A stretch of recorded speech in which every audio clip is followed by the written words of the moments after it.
Fala pessoal, do meu primeiro ano querido. Só para deixar claro de novo, tá, gente? Vamos focar, é só um momento, tá? Daqui a pouco tudo volta ao normal, tá? Faz sua parte daí, que eu faço minha parte daqui e vamos garantir juntos nossa vitória, viu, gente? Pessoas, dando sequência ao capítulo 7, vamos hoje tentar discutir um pouquinho da importância desses fungos, tá? Por que é importante estudar o fungo ou o que ele traz de bom para nós e para a natureza.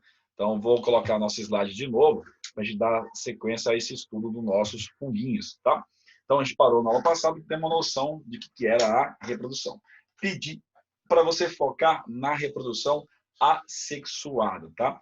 Essa, para mim, é a importante para nós. Você pensar sempre nela, porque a sexuada a gente vai ver um pouquinho mais à frente, vendo o que é um, o que é a outra, e a gente vai dar maior sequência ao conteúdo, tá? Então, vamos tentar discutir agora o nosso próximo capítulozinho, nosso próximo bloquinho, que é a ideia das importâncias dos fungos. Por que isso é importante para nós? Uma da primeira importância é as micorrizas. Primeiro, eu queria deixar claro, são dois tipos de importância. Ou a importância ela pode ser uma importância econômica, aí vamos pensar sempre no ser humano, ou a importância ela é ecológica, vamos pensar na natureza. Às vezes, uma mesma importância pode ser tanto econômica quanto ecológica. Micorriza são associações mutualísticas, né? A palavra mico quer dizer fungo, tá? Risa quer dizer raiz. Então, alguns fungos se juntam com as raízes de algumas plantas e essa interação dos dois é benéfico para os dois, né? É positiva para os dois, tanto para a raiz quanto para o fungo. Por isso, eu chamo essa relação, essa interação de mutualismo. Qual que é para nós a vantagem que o fungo vai oferecer à planta? Um fungo na raiz, ele promove uma maior absorção de água e sais, que é o que para a plantinha funciona como uma seiva que ela necessita, uma seiva bruta. Então, a planta recebe mais nutrientes do solo quando ela tem um fungo. E o fungo ganha da planta a sua comida, que é o açúcar que a planta vai produzir. Então, isso é bom para os dois. Dá para ver aqui para nós que esses fungos vão ficar na região de absorção da planta, uma região que eu chamo de zona pilífera da raiz. Tá? Então, por que isso é uma importância ecológica? Porque há para nós uma relação entre dois seres vivos que ambos estão se beneficiando. Mas a plantinha que vai ter essa micorriza, ela cresce mais rápido, isso acaba para nós também sendo uma importância econômica, tá? E essa importância é importância agrícola. Então, a micorriza, gente, nada mais é do que um fungo que vive com a raiz de uma planta. Isso potencializa o crescimento da planta, já que ele aumenta a absorção de seiva. Uma outra importância, né, que só para a gente ver como é que seria lá dentro as micorrizas, uma outra importância para a gente vai estar associado ao que eu chamo de líquens, tá? O que é um líquen? Líquen é essa manchinha branca, esverdeada, que a gente está vendo aqui na nossa imagem do slide, tá? Isso, na verdade, são fungos mais algas ou fungos mais cianobactérias, aquelas bactérias que são capazes de fazer a fotossíntese. Por que é uma relação mutualística? Por que é bom para os dois? Tá? O fungo protege essa alga ou essa bactéria, protege e oferece para ela matéria inorgânica. Estilo que acontece lá nas micorrizas, tá? Só que lá é com planta, com raiz, tá? Aqui não, é com alga ou com cianobactéria, tá? Esse fungo recebe dessa alga ou dessa cianobactéria o alimento, a matéria orgânica. Então, há uma troca de matéria entre os dois, tá? Por isso que é importante para os dois. Engraçado que na hora da reprodução haverá a liberação ao mesmo tempo de esporos do fungo e de esporos dessa alga, né? De células dessa alga. Então, o esporo do fungo sai com essa algazinha para poder chegar em outro local. Qual que é a vantagem disso? Eles são para nós indivíduos que eu chamo de pioneiros. O que isso quer dizer? São os primeiros a chegarem num certo local, tá? Local que não tenha vida, que seja inóspito, como por exemplo uma rocha ou uma casca de árvore. E eles começam a modificar esse ambiente. O link produz ácidos orgânicos que começam a corroer a rocha. Então, vai deixar de ser rocha, vai passar a ser um solo, isso com o passar de muito tempo, tá? Também são chamados de bioindicadores. O que isso significa? Um bioindicador. Eu vou usar um ser vivo para indicar uma condição no ambiente, tá? Essa condição está associada com a poluição. Então, em termos práticos, é muito comum você encontrar essas manchinhas de árvores lá na fazenda, em áreas mais afastadas dos centros urbanos. Por quê, gente? A poluição mata os líquens. Então, uma região que tem muito link é uma região pouco poluída. Uma região que tem pouco link é uma região muito poluída. Dá para fazer essa associação entre esses dois, tá? Por isso que é um bioindicador. Essas estruturas que eu falei agora, da ideia da alga com os esporos do fungo, eu chamo de sorédios, tá? Então, eles vão se reproduzir através de sorédios. Uma outra importância é que eu tenho o fungo como sendo predador, tá? Esse vermezinho aqui, essa estruturazinha que está aqui para a gente, ó, acompanha o mousezinho, isso aqui é um verme que eu chamo de nemateuminto, tá? Nematóides. A gente vai aprender um pouco mais à frente sobre eles, tá? E esses vermes são muito encontrados em solo. O lotado em solo é um verme que tem grande quantidade de ataque a plantas. E esse fungo cria um anel, esse anelzinho que está aqui, chamado de anel de hifa, tá? Esse anel de hifa enrola esse nematomito e mata ele. Mata e começa a comer. Por isso que nesse momento ele é um predador, tá? Ele vai funcionar como um predador. Uma outra importância que é a mega, né, para nós, é que os fungos atuam como seres decompositores. Junto com as bactérias, são seres decompositores. O que um decompositor faz? Simplesmente decompõe. E o que é decompor? Decompor é transformar a matéria orgânica em matéria inorgânica. Então, quando o ser vivo morre, aquela matéria orgânica dele vai passar por uma ciclagem da matéria, ou seja, ela vai ser transformada em matéria inorgânica. Quem faz isso? Fungos e bactérias. No geral, é isso que estraga o alimento.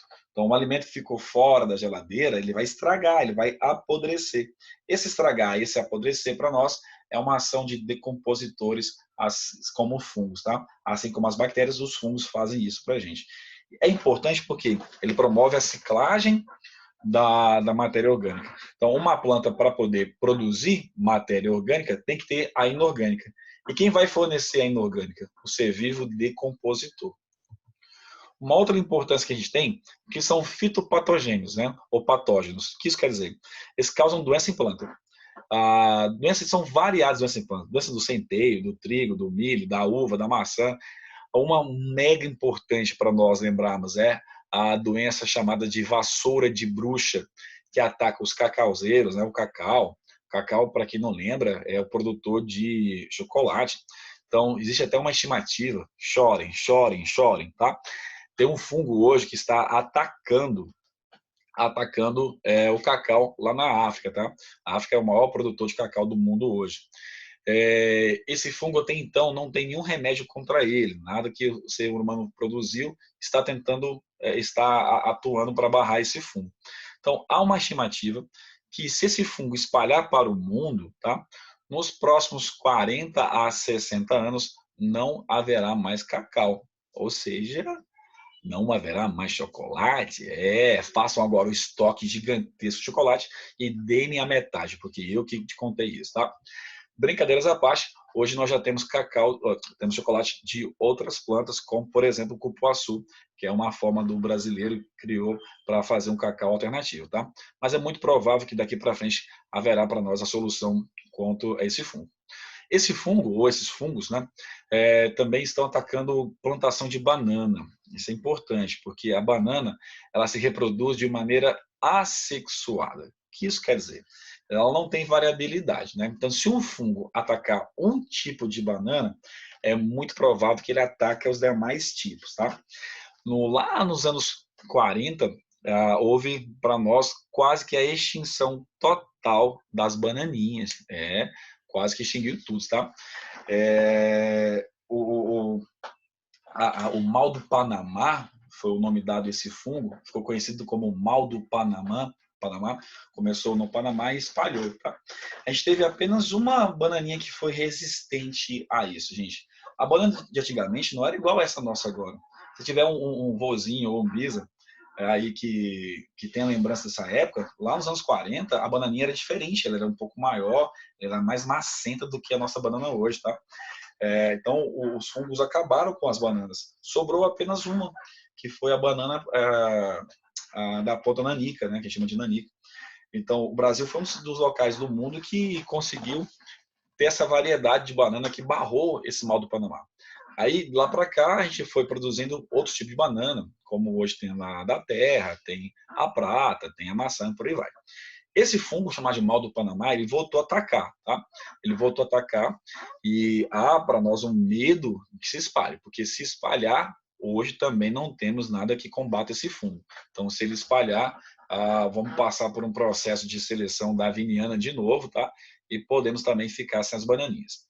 Isso também em torno de 40 a 60 anos. Mas eu torço para que a gente possa encontrar logo, logo a solução, mesmo porque chocolate e banana, né, gente? Pelo amor de Deus, não dá para ficar sem, tá? Outra importância é que eles também são venenosos ou têm substâncias alucinógenas, né? Esse aqui do Mário, dá para ver aqui o do Mário? Esse aqui é o nosso Amanita muscara, né? Não sei se você já jogou Mario ou não, mas no Mario, quando você come esse vermelhinho, você aumenta de tamanho. Na verdade, quando você come o vermelhinho mesmo, quando você faz uso disso como droga, tá, gente? Você tem a sensação que tudo ficou pequeno em relação a você, tá? É uma alucinação, por isso que ele é um alucinógeno. Essa ideia de ficar pequeno em relação a você, dê a ideia de você ter crescido. Sabe o verdinho que você come da vida? Pois é, aquele é um outro amanita, ele te mata, tá? Então não tem nada de você pegar esse fungo, pelo amor de Jesus. Além dele, eu tenho o psilocybe e o clavípes. O clavíceps, ele foi importante porque a droga LSD inicialmente foi criada através desse fungo. Fizeram um chá de centeio à época, né? E tinha uma manchinha branca no centeio, eles não perceberam. Quando tomaram o chá, começaram a ficar muito lelé, realmente alucinados, né? E aí depois de muito tempo pesquisando, descobriu que o que causava isso na pessoas era o que vinha do fungo, tá? Retiraram isso e começaram a fazer como droga. Hoje essa droga ela é inteiramente sintética, não usa mais o fungo para fazê-la, tá? A gente vai ter doenças no geral. Essa doença eu vou cobrar de vocês, vou comentar só lá na frente no capítulo 8, que são as micoses, tá? Então vou passar um pouquinho para frente aqui, a gente não tem importância. Para nós agora não tem importância, só um pouco mais à frente quando eu voltar a comentar sobre isso. Uma outra importância é na indústria farmacêutica, principalmente a produção de antibióticos, né? O principal antibiótico é a penicilina. Te contei essa história lá nas bactérias em sala de aula do nosso Alexander Fleming, que sem querer, querendo, descobriu para nós antibiótico. Esse antibiótico ele é usado para nós em larga escala, tá? Veio do nosso funguinho. Eu também uso um metabolismo do fungo. O fungo ele faz um negócio chamado de fermentação alcoólica. Se puder, presta muita atenção nesse ponto, é realmente interessante, tá? Eu posso usar a fermentação do fungo, que eu chamo de fermentação alcoólica, para produzir pães, bebidas, tá? E até mesmo o queijo, mas o queijo eu não uso muito a sua fermentação. O que acontece? O fungo ele começa a comer o açúcar que está na massa do pão, ou lá na cevada, ou na uva, por exemplo, tá? Ele começa a comer esse açúcar, ele transforma esse açúcar em duas coisas. Transforma esse açúcar em CO2 e transforma esse açúcar em álcool. Esse álcool é o etanol. Então, o CO2, ele no caso do pão, começa a bater na massa do pão. Vai batendo na massa do pão e a massa do pão vai crescendo. Então, o que faz a massa do pão crescer é a atividade metabólica do fungo através da sua fermentação alcoólica, tá? E eu, depois que o fungo cresceu, eu ponho o fungo para assar, para quê? Mata os fungos e, além disso, evapora o álcool, tá? Então, gente, se você fizer o pão em casa com fungo, com a levedura, com fermento biológico, que tudo é a mesma coisa para nós que fungo, tá? Ele vai ter álcool. Só que quando você põe para assar, esse álcool ele é evaporado. No caso das bebidas alcoólicas, né, eu não quero evaporar esse álcool, então eu fecho, eu deixo lá dentro no ambiente fechado para que ele possa começar a fazer essa fermentação, tá? Outra parte importante para nós, nesse sentido, seria você produzir o álcool combustível através do fungo chamado de Saccharomyces, tá? O Saccharomyces cerevisiae é o mais importante desse fungo. O que ele faz? Ele come a sacarose. Sacarose, lembra das aulas do Stush, é um açúcar. Então o fungo come esse açúcar e produz álcool o tempo inteiro, tá? Isso também é uma importância. Por último, a gente tem a própria importância na alimentação humana. O fungo ele é usado na alimentação, como, por exemplo, o champignon, o shiitake, o shimeji, né? E eu posso também usar as tufas, né? As tufas é um ascomiceto muito importante na alimentação, mas não é a trufa lá do chocolate, não. Não confunda isso aí, não, tá? Essas são as tufas usadas bastante em massas, né? Como para a gente lá no nosso queridinho pão. Então, gente, desculpa, macarrão, que pão, pão já foi. Tá? Então, a gente vai fechar esse nosso encontro número 2. Eu fechei para nós um pouquinho das importâncias dos nossos fungos, tá? Vai ter a aula 3, a gente fecha o fungos. Aquele abraço.